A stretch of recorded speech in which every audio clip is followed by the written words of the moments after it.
continuing in the entry of eating and drinking. So he says, K'tiv, it says in Mishlei, Samta sakin beloecha im ba nefesh ata. Right? Pasuk in Mishlei tells us that a person has to make sure to go and watch out what he eats. Right? You're feeding your soul. In the world, they have a saying, you are what you eat, right? You are what you eat. What does that mean? Now, in a physical aspect, whatever nourishment you put into your body, it becomes your cells. It becomes your body breaks it down, makes it into the body, into the skin, into the organs, into every part of your body. Is from the food you eat. But really, it stems from on a spiritual standpoint that each food has certain spirituality, and each food has certain energy, spiritual energy that you absorb, and that gives you koach, and that keeps your soul inside your body. And that's why when you don't have food, your soul cannot stay connected to your body, and you faint, and your soul leaves you. So therefore, you need the spirituality constantly through the food to connect your soul to your body. So therefore, but not just does the spiritual energy enter you, what type of spiritual energy also enters you. Therefore, when a food is kosher versus not kosher will depend on if it's positive spiritual energy or negative spiritual energy. They say that non-kosher food is not healthy. A lot of times the kosher food is much healthier. But people think that's just a happenstance. It's not a happenstance, it's not a coincidence. It's because this is negatively charged spiritual energy because it's not kosher.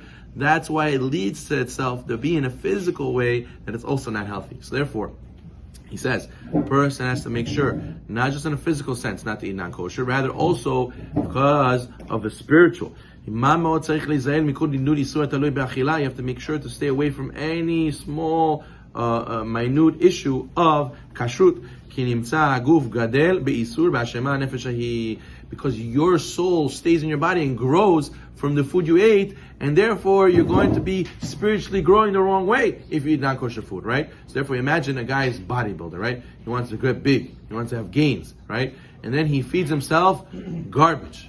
He eats, drinks Coke. He goes and he eats pizza all day. He goes and he eats no proteins. He doesn't care about his macros. He doesn't care about his BMI, and he doesn't care about weighing himself. He doesn't care about his cholesterol. All these things. He just eats. Right? He says, "I work out. It's good." He is not going to go properly. He is going to be very deficient in many things. He's going to collapse eventually.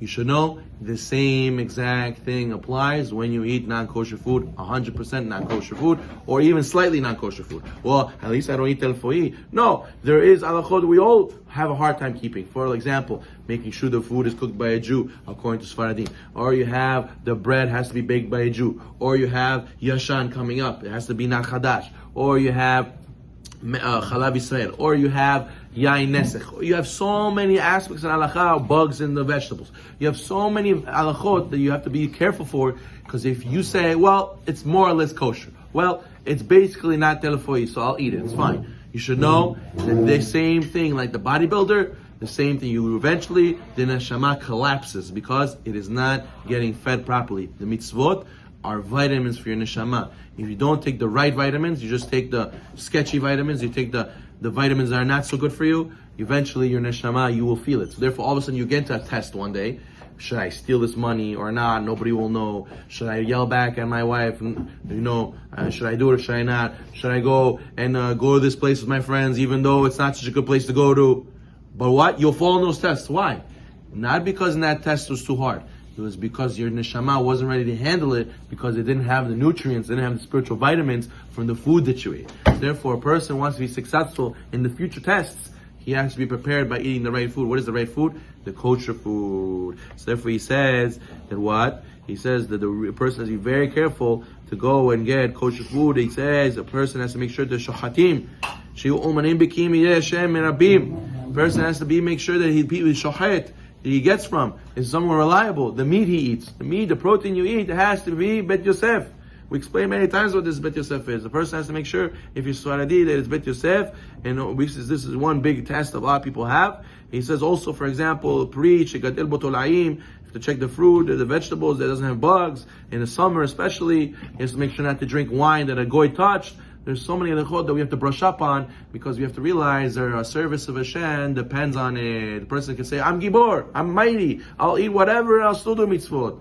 You are playing with fire, you are joking, you are making a fool out of yourself, because you are not going to be able to withstand. You need the vitamins. A person who does not eat, he cannot go and do the heavy lifting. You have to eat before, right? When you do Hagbah, what do they ask you? Did you eat before? Right? You have the strength to do it. So therefore, a person wants to do big mitzvah, he has to eat the right food before, which means he has to eat kosher food.